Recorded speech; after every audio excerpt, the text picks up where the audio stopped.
All right, Lucas, I thought real quick we could go over 27 and 28. You said that you were having a little bit of trouble with that.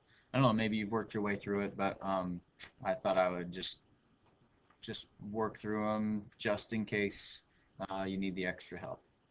For number 27, I'm going to write down the problem. It's 4m squared n, pardon my handwriting, minus 24m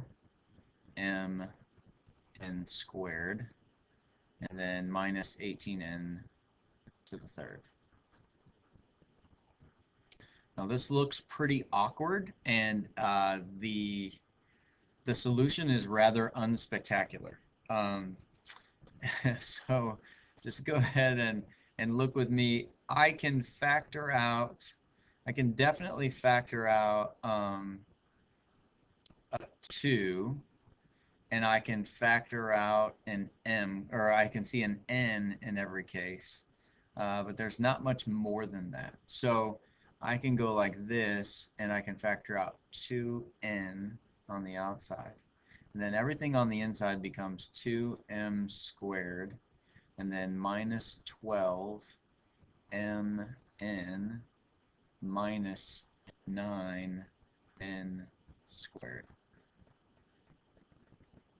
Now, you might be thinking there's more to it than that, but as you try and find something that multiplies together to make -9, or when you think about trying to go any further than this, 2 times -9, you get a -18m squared n squared.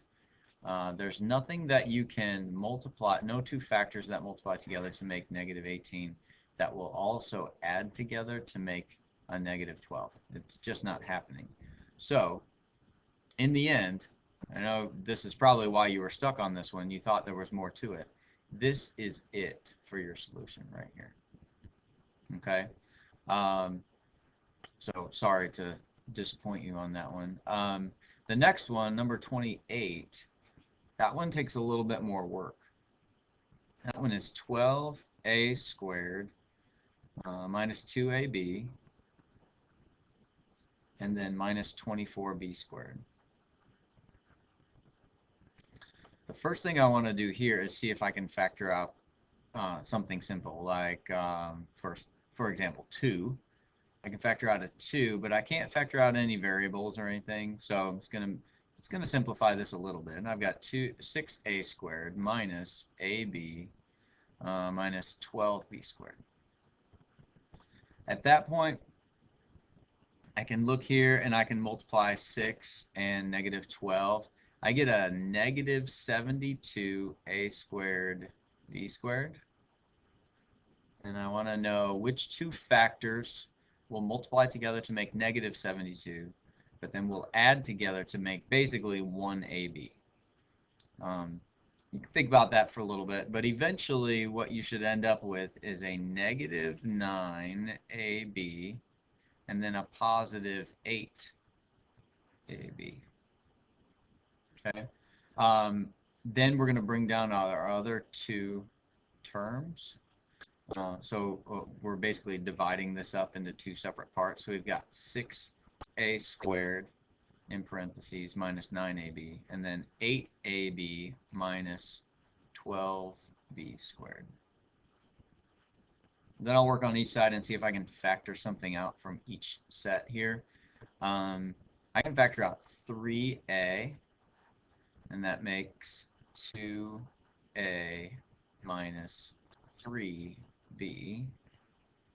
And then on this side, I can divide both of these sides by 4b. So that makes this 2a minus, surprise, surprise, 3b. So it would appear I've factored out, oops, I don't want to do that. I factored out 2a minus 3b. That's a common factor throughout my trinomial. So this is part of my solution, 2a minus 3b. And then I've got these other two terms here. That's 3a and then a positive 4b. can't factor it out any further than that. So my solution is 2a minus 3b times 3a plus 4b. But don't forget, I was almost forgetting, I should have been bringing down this 2 every time. Okay, so I've got an extra 2 on the outside, 2 times all of this here. Okay, I hope this is helpful.